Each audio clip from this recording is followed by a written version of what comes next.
대선학교 성도 여러분, 5월 18일 수요 공부를 시작하겠습니다.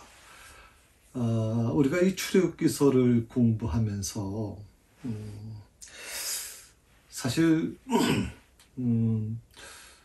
우리가 지금 제가 지난번 나눠드린 그 교재는요, 사실 뭐 한 5-6구절 정도 됩니다.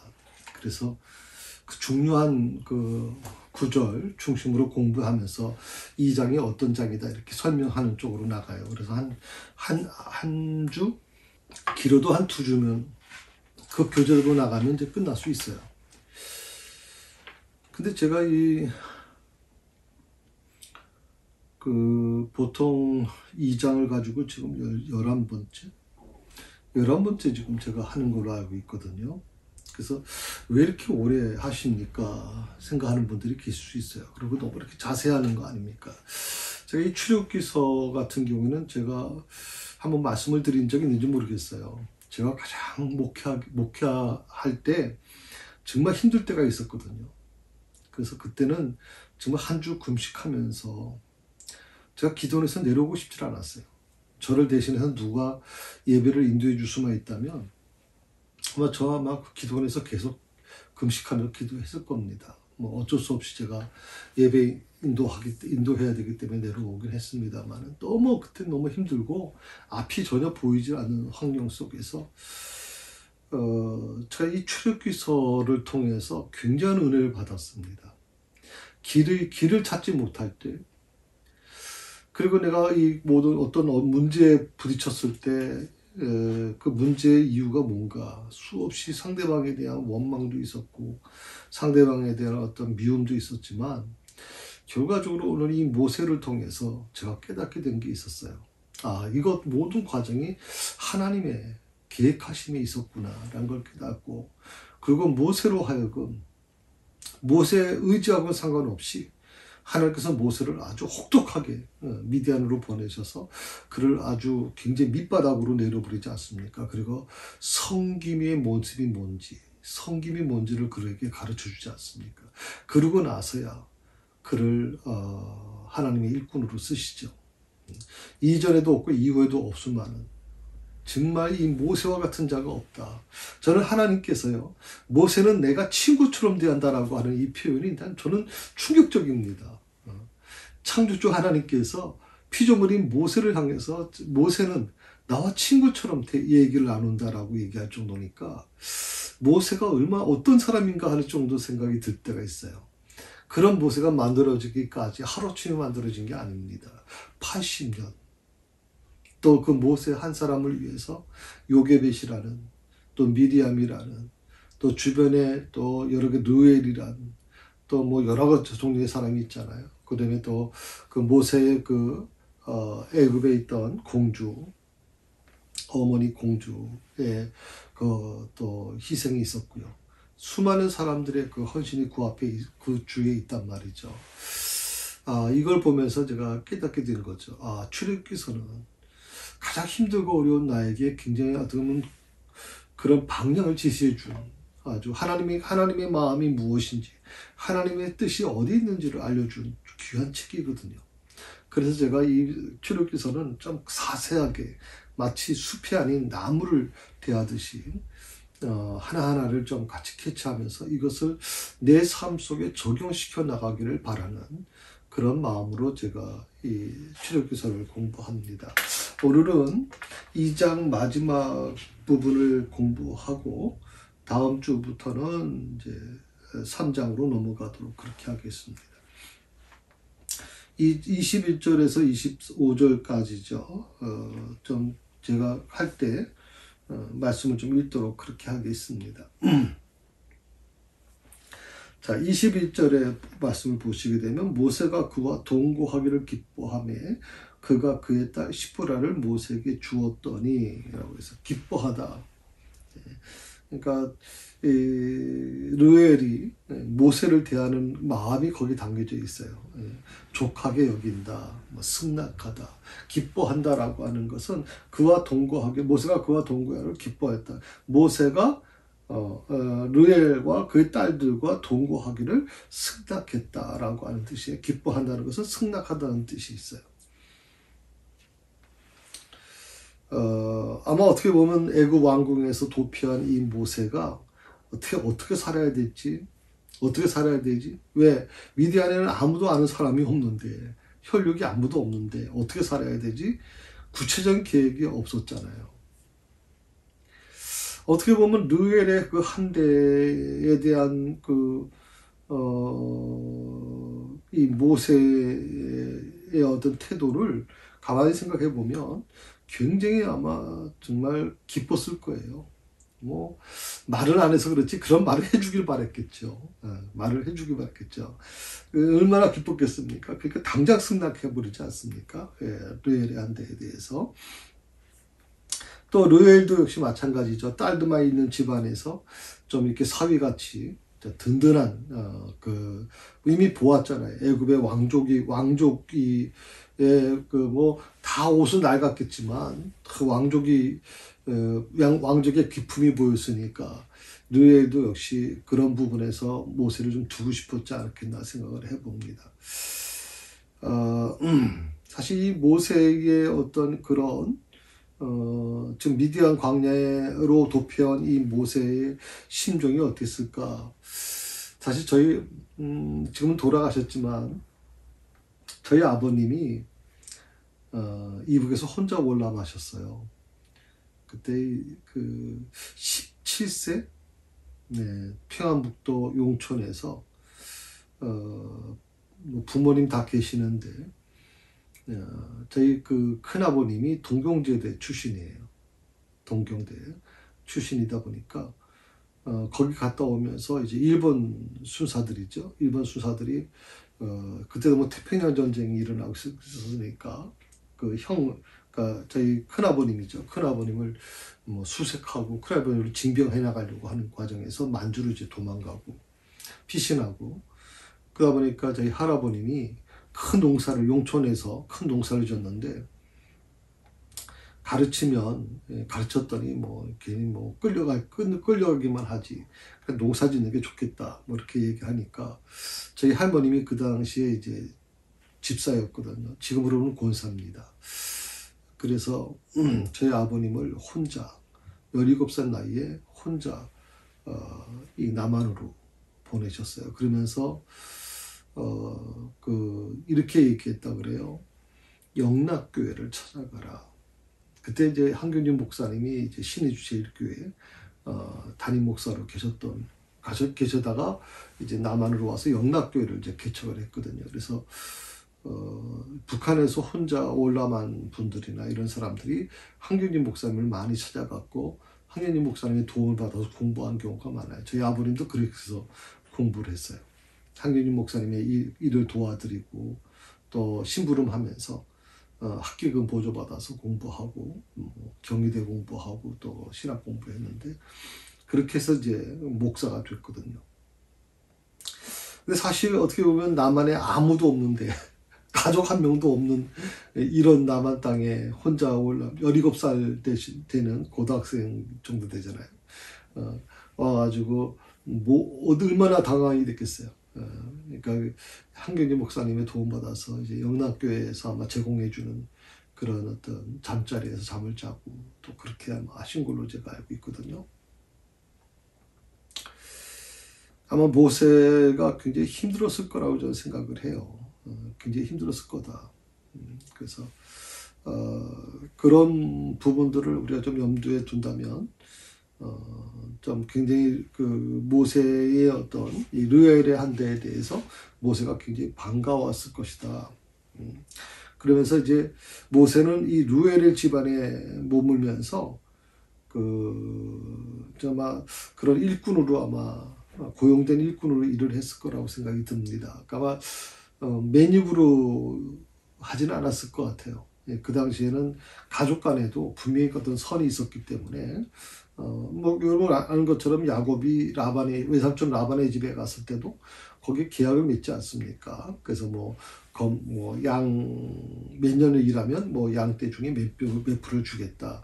뭐 이런 거 하지 않습니까? 마찬가지로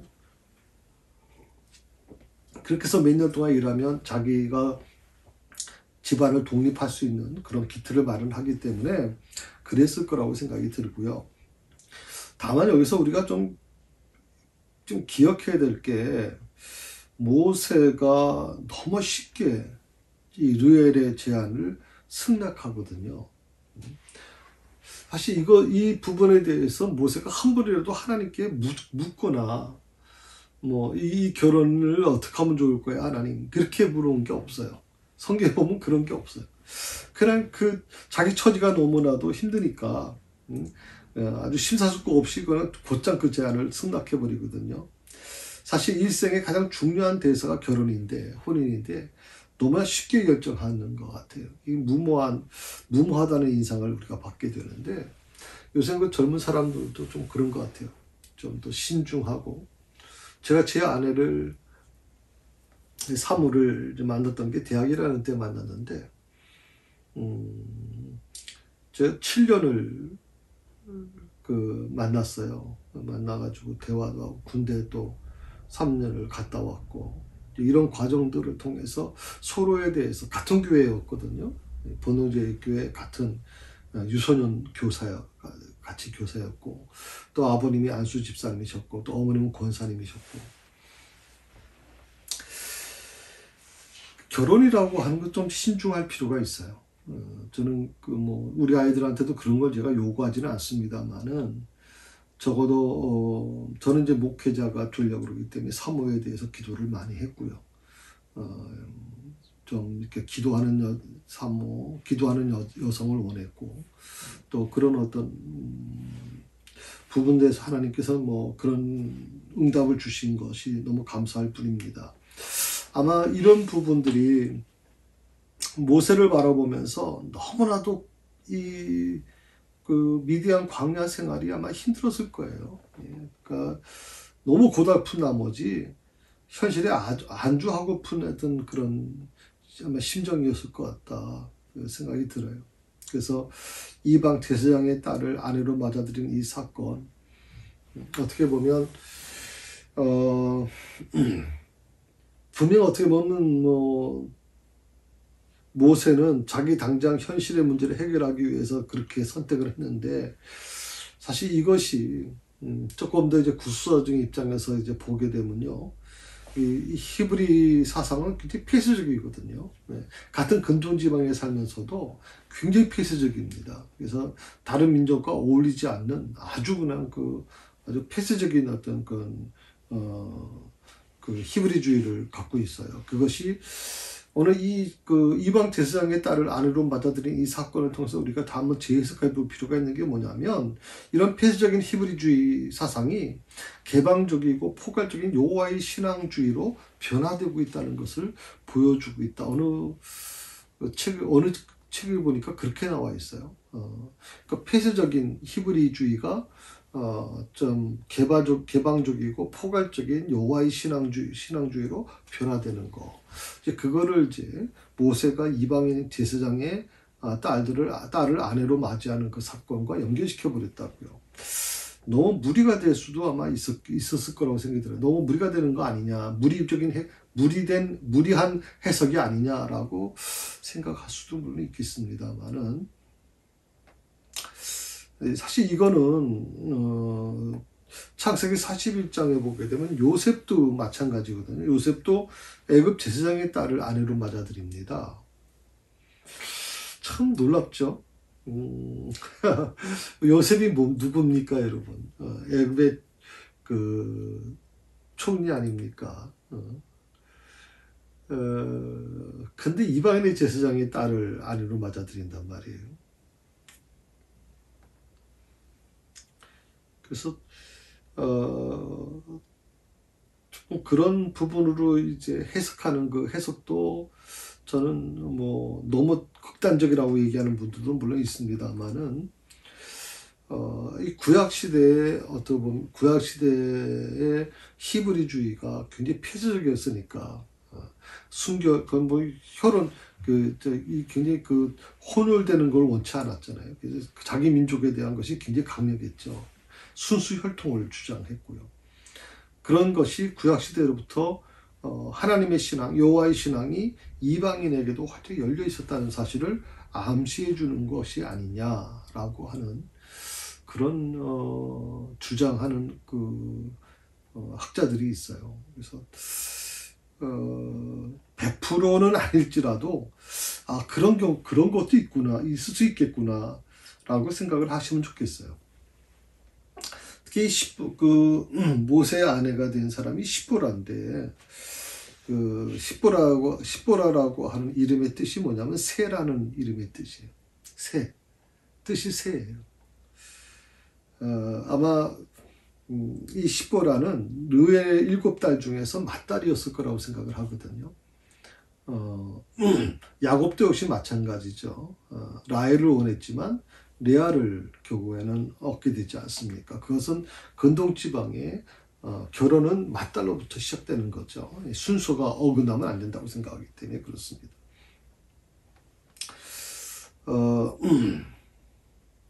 이 시보라는 모세의 첫 아내가 되었고요. 그리고 게르손과 엘리에셀을 이제 낳게 됩니다. 그리고 할례 사건이 있었죠. 그 4장에 가면 이제 할례 사건이 나오는데,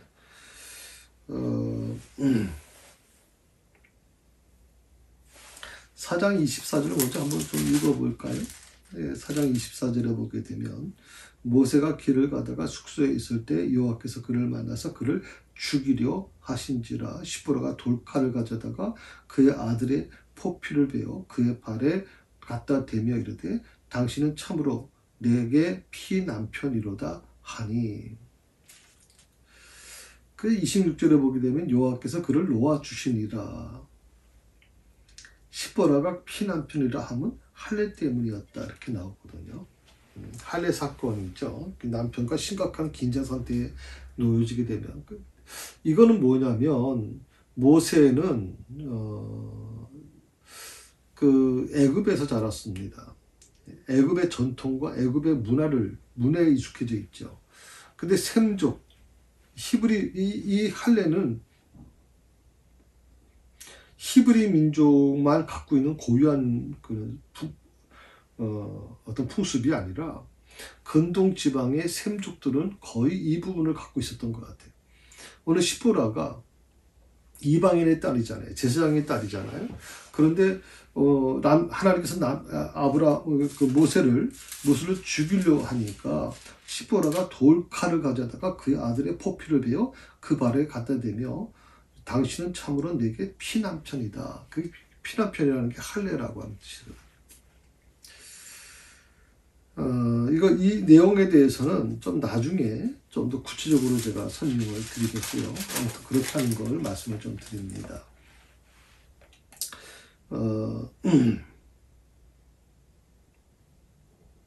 그리고 그러니까 어떻게 보면 굉장히 강한 주장을 했던 사람이에요. 그러니까 남편과의 문제에서 굉장히 강인한 사람이었다. 할례 사건은 굉장히 신앙적으로 강한 사람이에요. 남편을 살린 사람 아닙니까? 굉장히. 그렇기 때문에 굉장히 중요한 의미가 있다고 생각을 해요. 그리고, 또, 18장에 보게 되면,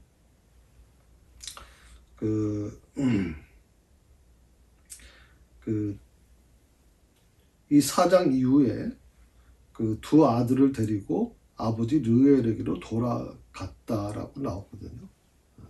18장 2절입니다. 18장 2절, 3절, 4절인데 한번 보실까요? 자, 모세의 장인이며 18장 1절입니다. 미디안 제장인 이드로가 하나님이 모세에게와 자기 백성 이스라엘에게 하신 일 곧 여호와께서 이스라엘을 애굽에서 인도해 내신 모든 일을 들으니라. 모세의 장인 이드로가 모세를 돌려보냈던 그 아내 시보라와 그의 두 아들을 데리고 왔으니, 자, 모세가 돌려보냈던 그의 아내 시보라.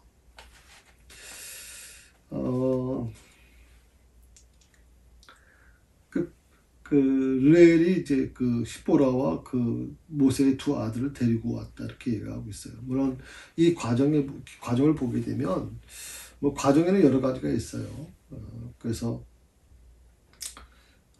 굉장히 좀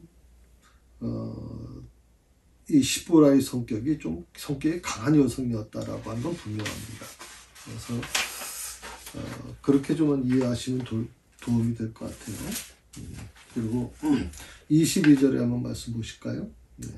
그가 아들을 낳으며 모세가 그 이름을 게르솜이라 하여 이르되 내가 타국에서 나그네가 되었음이라 하였더라. 네. 게르솜이라고 하는 거 아까 지난주에도 잠깐 말씀을 드렸지만 그 타국에 그런 표현을 했었죠. 네.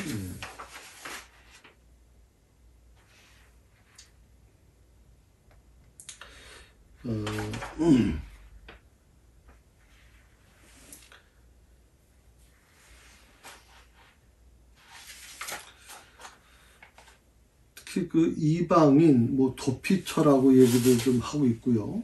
또 그 타국에서 객이 되었다. 뭐 그런 표현이라고 제가 지난주에 잠깐 말씀을 드린 것 같은데 타국에서 객이 된 거. 그 이름이라고 하는 것이 사실 중요한 이름인데 이방에서 객이 되었다. 원래 이 말 속에는 도피했던 그곳에서 이방인이 되었다는 의미로 해석하게 되는 거예요. 게르솜이라는 이름이. 우리가 게르솜이라고 표현하는데 원래 의미는 게르솜이라는 뜻이거든요. 이 숑과 게르가 서로 포함된 거예요. 게르라고 하는 것은 이제 이방인, 뭐 도피처라고 하는 뜻인데 그게 숑이라는 것과 연결돼 버려요. 예, 그래서 게르숑이라고 하는데 게르숑은 아마 그곳 어떤 대명사 개념인데 지시대명사 그곳이라는 뜻이니까 뭐 그걸 해석해 보면 게르숑이라는 것은 도피했던 그곳에서 이방인이 되었다라고 하는 뜻으로 해석할 수 있다는 것이죠. 이 게르숑은요 바벨론 포로 때까지 단 자손을 위한 제사장으로서 우상을 섬겼던 요나단 집안의 직계 조상이 되었다. 단 자손을 위한 제사장.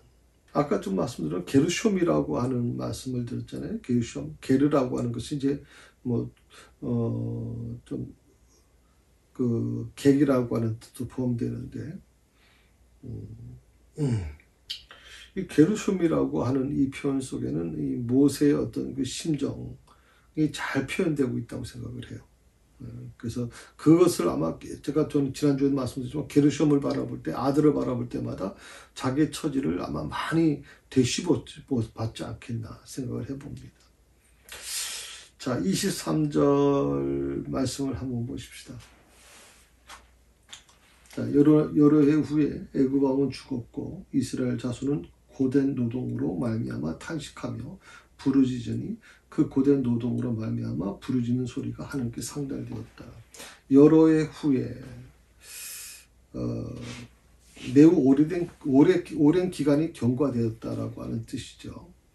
이건 어떻게 보면 고대인들의 어떤 표현인데 어떤 시간 개념이 확실치 않잖아요. 우리처럼 뭐 달력이 있는 것도 아니고 시계가 있는 것도 아니잖아요. 그러니까 정확한 시간 개념이 잘 없죠. 다만 오래되었다, 매우 오래된 기간이 경과된 거, 그걸 올해 여러 해 후에라고 하는 표현을 보통 사용하고 있어요. 여러 해 후에라고 하는 말은 조금 좀 더 매우 오랜 기간이 경과한 후에라고 번역되는 것이 더 옳다고 하는 어느 그 주석제에 보니까 그렇게 나와 있어요. 그렇게 번역된 게 낫다. 그러니까 모세가 애굽인을 살해하고 도피하던 당시의 나이가 40세였으니까 사도행전 10장 23절에 보면 40세라고 나오죠. 모세가 바로 앞에 나갔을 때가 80세입니다. 그러니까 모세가 미디안 광야에서 지냈던 시간이 몇 년이냐? 40년이라는 거죠. 한 인생의 경로에서 40년이라는 세월은 결코 짧은 세월이 아니죠. 아마 이 40년이라는 세월은 모세로 하여금 많은 것을 아마 망각시켜버린 것이 아닌가 생각을 해봐요. 어떤 목적이 있어서 있지. 애굽에서의 40년은 어떤 뚜렷한 목적이 있었잖아요. 그것도 바로의 공주의 아들로서 또 그 애굽의 아주 최고의 그 학문을 공부하는 그런 과정을 이제 겪었다면,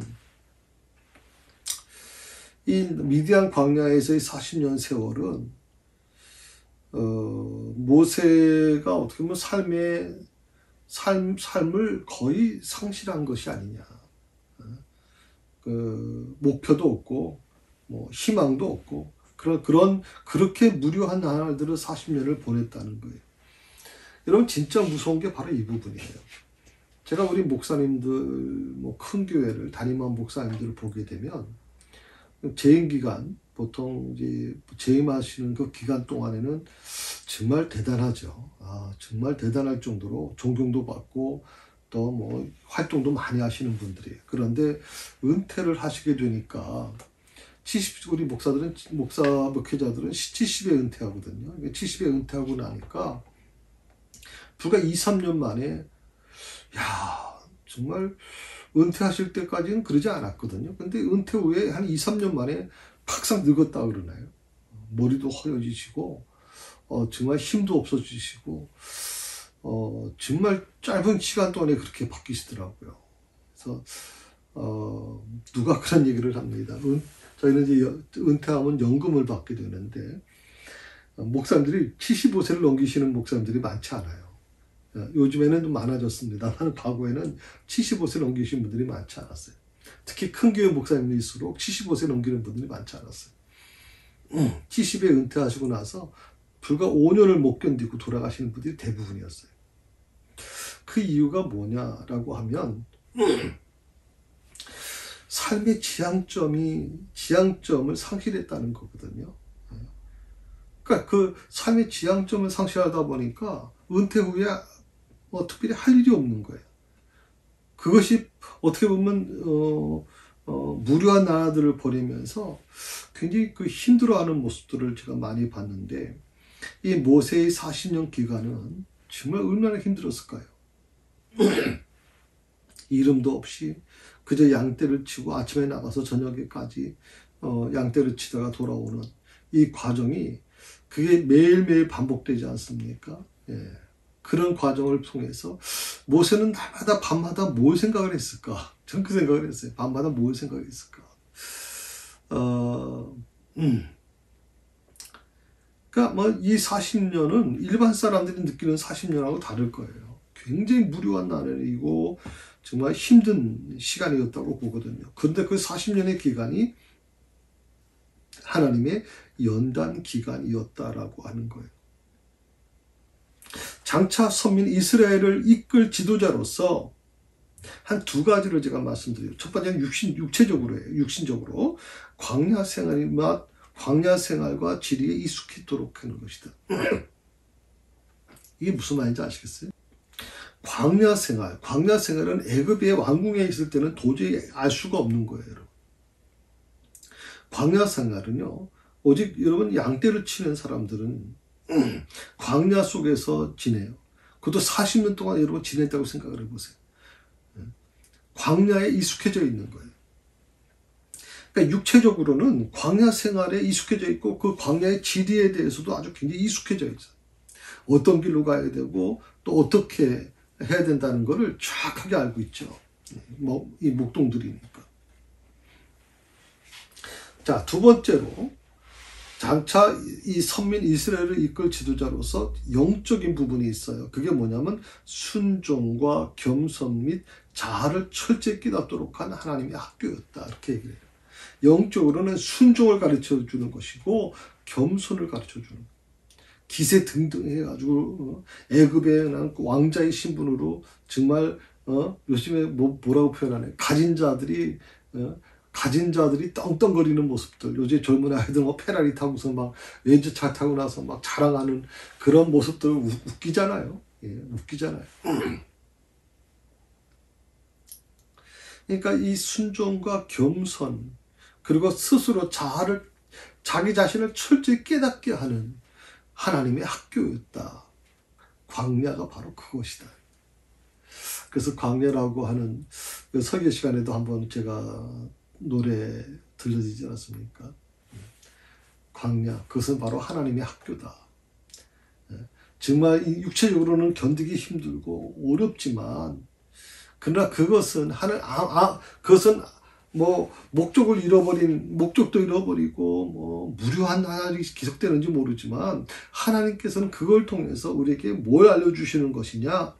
바로 육체적으로는 광야 생활을 익숙하게 하는 것이고, 그리고 광야의 지리에 익숙하게 하기 위해서 하는 것이고, 영적으로는 그 모세로 하여금 순종을 가르쳐 주시고 겸손함을 가르쳐 주고 스스로 자아를 깨닫게 하는, 철저히 깨닫게 하는 하나님의 학교였다라고 하는 것이 광야가. 그러므로 우리 성도님들, 여러분의 삶 속에 때로는 힘든 일이 많이 있을 거예요. 때로는 저는 이 하나님의 학교인 이 광야, 여러분의 삶이 광야와 같은 곳이라면 그것은 바로 여러분을 훈련시키고 연단시키는 하나님의 학교라고 하는 것을 기억하시면 좋겠어요. 자식의 문제나 또 뭐 부부간의 문제나 또 여러 가지 물질적인 시련이나 건강의 어려움이나 이런 모든 것들은 하나님께서 나를 연단시키는 과정이다. 나를 훈련시키는 과정이다. 하나님의 학교에 내가 있는 것이다 라고 여러분 받아들이셨으면 좋겠어요. 자, 두 번째로 애굽왕이 죽었다라고 얘기하고 있어요. 여기서 이제 애굽왕은 누구냐? 모세의 생명을 끈질기게 노리던 왕이 있어요. 바로가 있어요. 그 이름이 누구예요? 투투모세 3세입니다. 우리 그 요새 고고학 발굴에도 많이 나오죠. 투투모세 3세.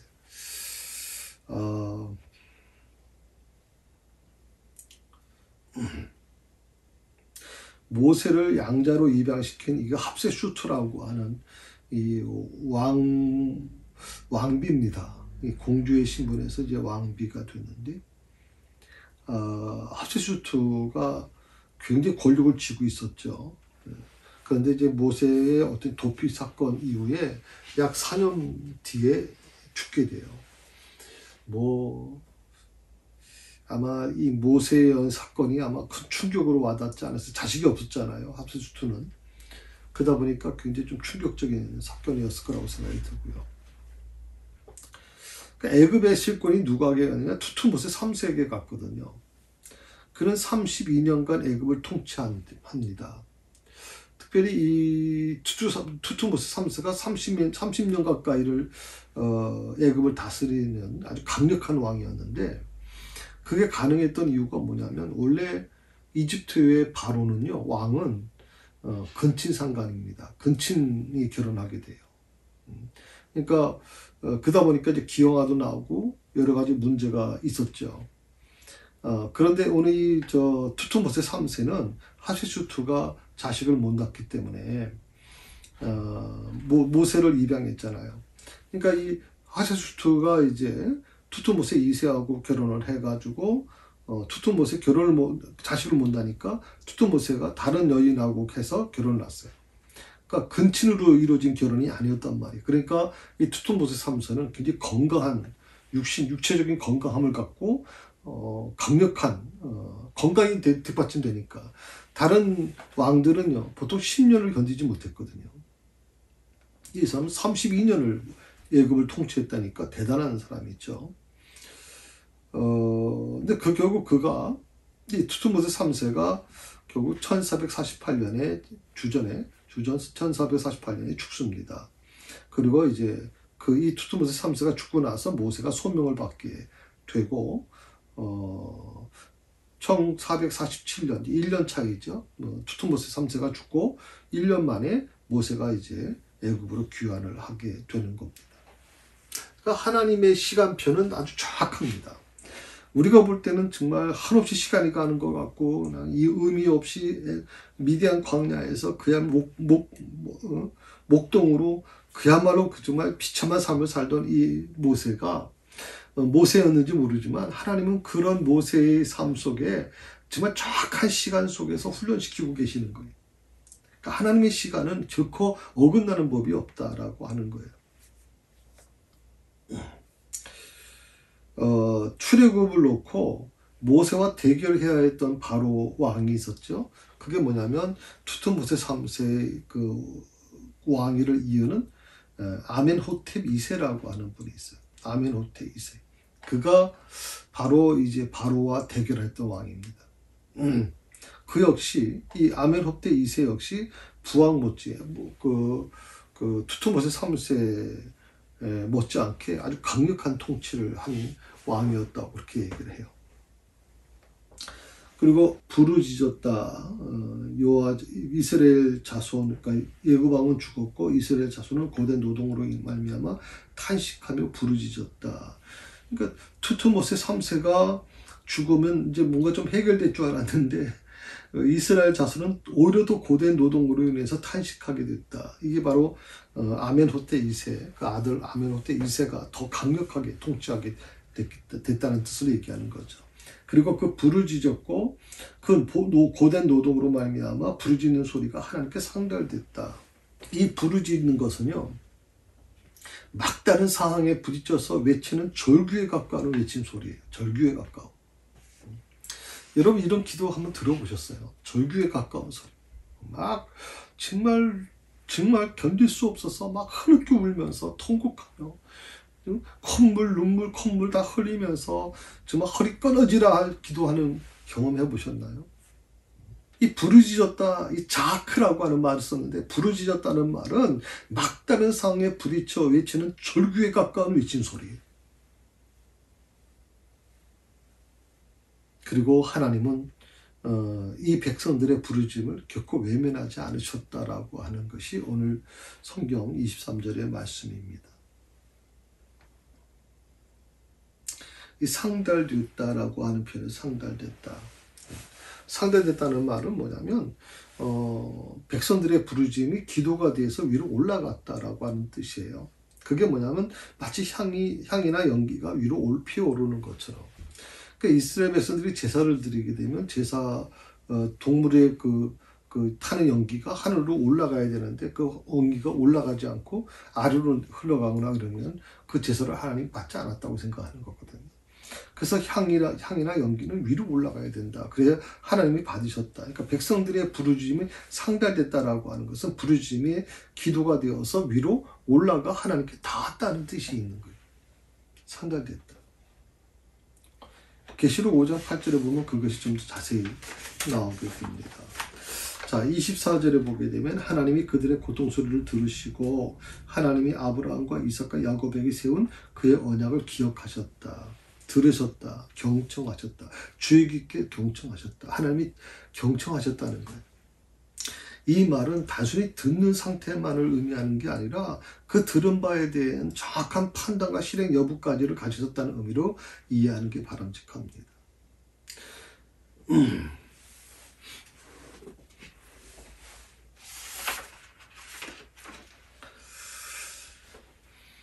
특별히 하나님이 들으시고 나서 오늘 본문에 보면 아브라함과 이삭과 야곱에게 세우신 자기 언약을 기억하셨다고 나오거든요. 제가 주일날도 설교 말씀을 드렸지만 아브라함과 이삭과 야곱 3대의 축복이라고 제가 말씀드렸잖아요. 3대 계승되는 신앙. 적어도 3대가 계승된다라고 하는 것은 굉장히 중요하죠. 나무도 적어도 100년이 돼야 그 나무에게서 어느 정도 열매를 우리가 보통 한 대를 30년으로 생각하면 한 90년에서 100년이 돼야 3대가 아닙니까? 아브라함과 이삭과 야곱에게 세운 언약을 기억하셨다. 여러분의 가정이 저는 이 3대 신앙의 가정이 되길 바라요. 그러기 위해서는 내 신앙이 나에게서 끝나지 않고 이 신앙이 이어져 가야 돼요. 여러분의 부모님이 믿으신 분이 계셨고 여러분이 이대라면 여러분 당대에서 그것이 끝나면 안 돼요. 이것이 이어져 가서 여러분 자손들에게도 아브라함과 이삭과 야곱이 주는 그것이 또 요셉을 통해서 이루어진 것처럼 하나님은 바로 그 언약을 기억하시는 거예요. 특별히 하나님께서 중요한 것이 뭐냐면 모든 불가능한 위기 상황 속에서도 우리의 생명싸개가 되신다. 모세가 구출받았던 것이 보통 뭐라 그랬죠 우리가? 모세를 담았던 상자가 있지 않습니까? 갈대 상자가 있잖아요. 거기에 역청을 바르고 뭐 이렇게 해서 이제 방수를 막지 않습니까? 생명싸개라 보통 얘기하는데 하나님께서 우리가 정말 그리스도 안에 거하는 것은 어떤 모습이냐? 어떤 마귀나 어떤 그 악한 세력도 해칠 수 없도록 보호하시는 하나님의 갈대 상자라고 하는 거예요. 우리가 그리스도 안에 거하는 것은 바로 갈대 상자에 거하는 것과 같다. 하나님이 끝까지 그를 보호해 주신다. 역청으로 막아주시고 방수가 되도록 물이 밖에서 들어오지 못하도록 보호해 주시는 갈대 상자. 또한 하나님께서는 우리를 갈대 상자에서 나오게 하셔서 그것을 연단시키신 거. 그런 훈련의 시간, 연단의 시간을 통해서 모세를 출애굽을 이루는 사역자로 준비시키셨다라고 하는 거예요. 그렇기 때문에 오늘 내가 하고 있는 일이나 당하는 고난에 대해서 불평하지 않았으면 좋겠다는 거예요. 내가 하는 일, 당하는 고난, 우리는 사실 어떤 이런 문제 때문에 하나님께 불평 많이 해요. 왜 하나님 내게 이렇게 어려움을 주시나요? 왜 내게 이렇게 정말 내 눈에서 눈물이 마르지 않게 해주십니까? 왜 하나님 나의 기도를 들어주지 않으십니까? 왜 나를 이렇게 힘들게 만드십니까? 왜 내 건강을 이렇게 치십니까? 하나님 왜 내게 물질의 어려움을 주십니까? 왜 내게 자식의 어려움을 주십니까? 이 여러 가지 불평을 우리가 많이 하는데 오늘 내가 하고 있는 일이나 당하는 고난에 대해서 불평하지 말자는 거예요. 하나님께서 나를 지금 사용하시려고 준비시키는 것이다.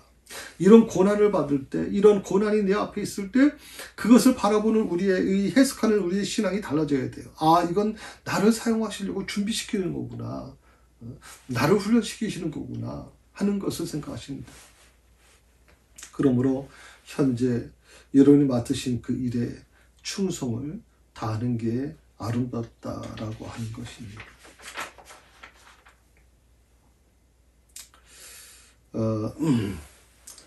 자, 특별히 24절에 그의 언약을 기억하셨다. 아브라함과 이삭과 야곱에게 세운 그의 언약이라고 하는 것 보통 선택하다라고 하는 뜻의 어떤 바라에서 유래됐다는 뜻인데 고대 근동 지방에서의 그 언약은 일방적인 언약이 아니라 쌍방간의 언약입니다. 그 쌍방간의 언약을 체결할 때는 방법이 있어요. 고기를 쪼개서 양쪽으로 쭉 놔요. 그러니까 보통 양이라면 아니면 새 같은 것도 있겠지만 양을 잡아서 양쪽으로 이제 그러면 피가 뚝 떨어지지 않습니까? 쫙 양을 놓으면 그 고기 사이로 피가 막 떨어져요. 그것을 이제 그 끝에서 서로 오게 됩니다. 그리고 가운데 마주치지 않습니까? 그때 이제 서로 간에 약속을 하는 겁니다. 이 죽음을 당한 이 양들, 어린 양들처럼 우리가 이 약속을 어기게 되면 한 사람은, 약속을 어긴 사람은 이와 같이 죽을 것이다. 라고 하는 약속입니다. 언약입니다. 그래서 근동지방에는요, 언약이라는 건 이 서류 같은 게 필요 없어요. 이 언약식을 하게 되면 죽음을 걸고 언약을 한 거기 때문에 아주 굉장히 이 언약식에 대한 부분이 굉장히 강하다고 얘기 들었거든요. 언약을 파괴한 자들에게는 죽음의 징벌이 내려진다고 경고하는 거거든요. 이게 근동지방의 하나의 어떤 언약 체결이에요. 그러니까 그 성경에도 이런 흡사한 기록이 나오죠. 창세기 15장에도 나오고, 에레미야에서도 나오는데, 이런 체결된 언약이 피적으로 준수돼야 된다는 것, 엄숙한 의식이다라고 얘기를 하는 거죠.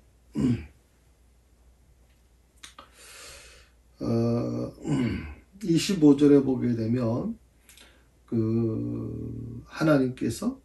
하나님이 이스라엘 자손을 돌보셨고 하나님이 그들을 기억하셨다. 보통 한글판에는 이제 권념하셨다고 표현하고 여기는 이제 개역개정판에는 기억하셨다라는 표현 썼어요. 기억하셨다. 문자적으로 보면 돌봐주셨다, 자세히 살피시고 돌봐주셨다는 의미가 있는데, 이것은 어떤 한 두 가지 의미가 있어요. 첫 번째는 이스라엘 백성들의 한숨을, 그리고 눈물과 상처를 일일이 기억하셨다라고 하는 거예요. 일일이 기억하셨다. 그러니까 이스라엘 백성들의 한숨과 눈물과 상처를 기억하셨다. 저는 이걸 여러분에게, 나에게 좀 도입했으면 좋겠어요. 내 눈물을 하나님이 기억하신다. 내 한숨을 하나님이 일일이 기억하셨다.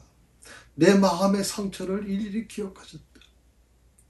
겉으로는 웃지만 내 마음에는 정말 가격이 찢겨지고 정말 상처로 얼룩져 있는데, 그 눈물과 상처를 하나님이 기억하신다. 두 번째는 뭐냐면,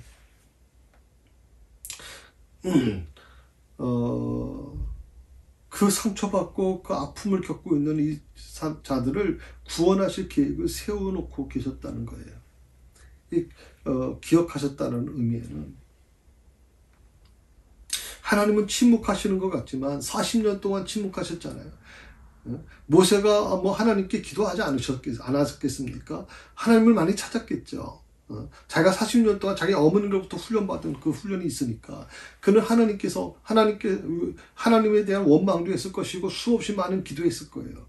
그런데 하나님은 침묵하셨거든요. 근데 그 침묵 속에 놀랍게도 이스라엘의 모든 한숨과 눈물과 상처를 기억하셨다는 거예요. 모세의 아픔과 고통을 하나님은 기억하셨다는 거예요. 그리고 그들을 구원하실 계획을 세워놓고 계셨다라고 하는 겁니다.